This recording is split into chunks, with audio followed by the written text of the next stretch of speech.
Those of you who are cradle Catholics or those who have been Catholic for some time might have some memories of Lent throughout the years.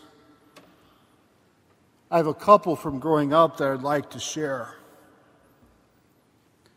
Probably the earliest that I remember was when I was about 6 or 7 years old and being told that I needed to give up candy for Lent, aka fast. I was told it was okay to eat candy on Sunday. And at school, if somebody would have a birthday and they brought a treat to celebrate their birthday and it was candy, it was okay to eat the candy at school, but when you came home, the candy was put away till Easter. I remember Fridays of Lent of no meat and Mom's creativity of coming up with food. Fish sticks and sometimes eggs and pancakes, and I must admit I always liked breakfast for dinner. I particularly remember the challenge of Fridays of Lent, particularly when you had somewhere to go quickly that evening and just the hustle and bustle with everything that went on. And sometimes even after a basketball game, a cheese pizza was involved. I remember the one year for Lent as a family, we decided we'd go to church one extra time during the week, and that was an extra Mass or perhaps Stations of the Cross. And I have other memories, and perhaps you have similar memories. But one memory of Lent that stands out at me, this happened somewhere between when I was 9 and 13 years, and it happened a handful of times. I remember being taken to Fort Wayne. What I called at the time was a Jesus play.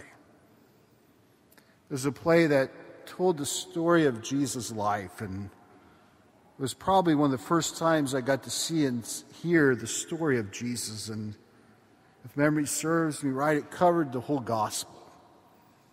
Jesus saving the woman from being stoned to death, Jesus' teachings, miracles like driving out demons and calming a storm.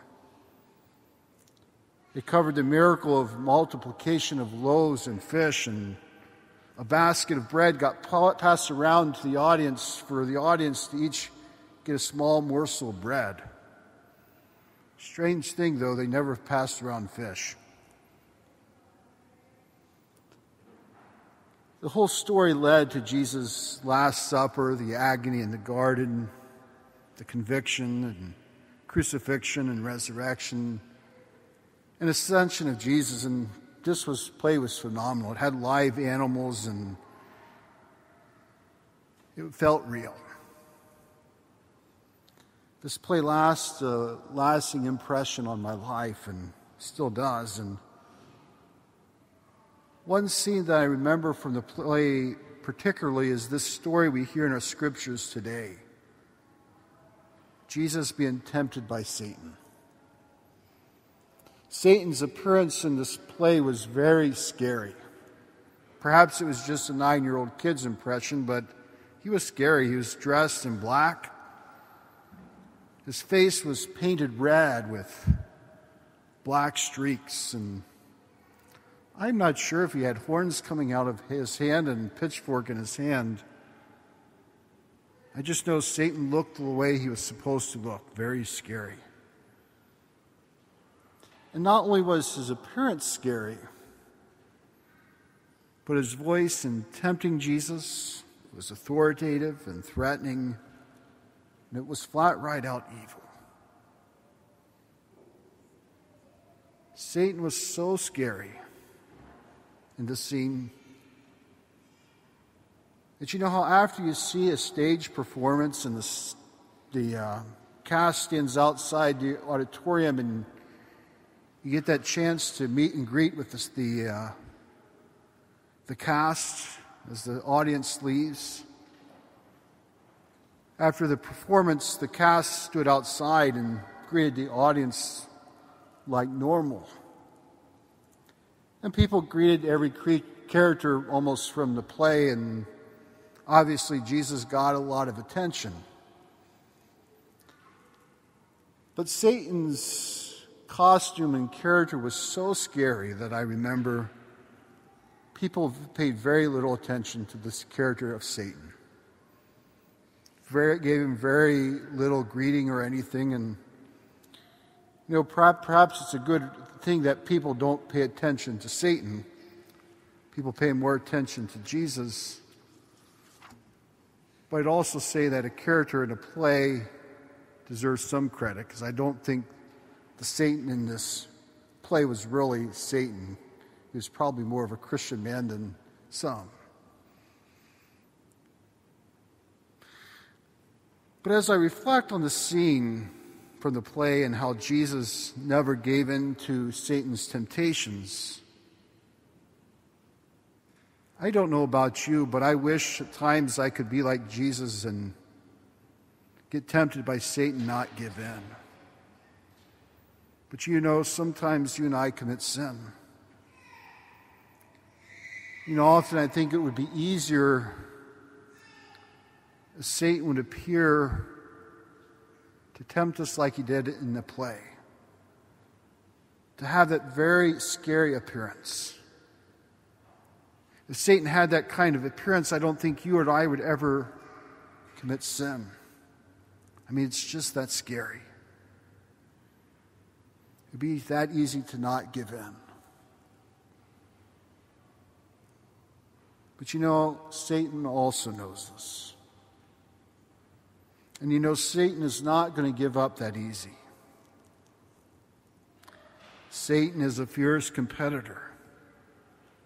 He's going to try every trick, even if it means changing his appearance, his voice, or whatever it is. Satan's going to try everything possible to try and trick us to fall into sin. And that's why we need to be careful and to not let down our guard. Yet sometimes we are not careful, and sometimes we let down our guard and we fall into sin, and that's why we're given the sacrament of confession. The Lord picks us up from the fall of our sin.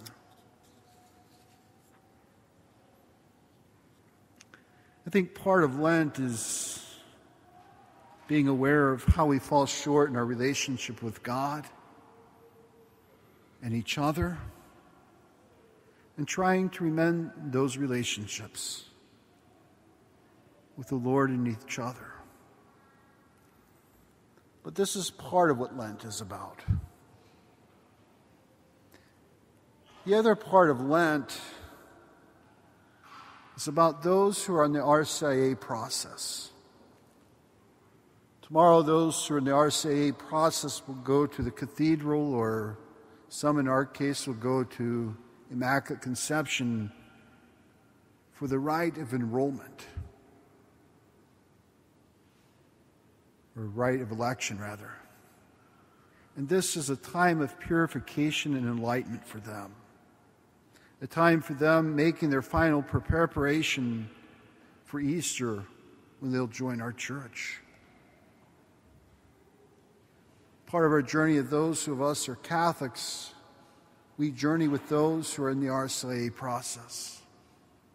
And for us who are Catholic, it's also a time of purification and enlightenment, to prepare ourselves to renew our commitment to the Lord at Easter as well, where we too will renew our baptismal promises.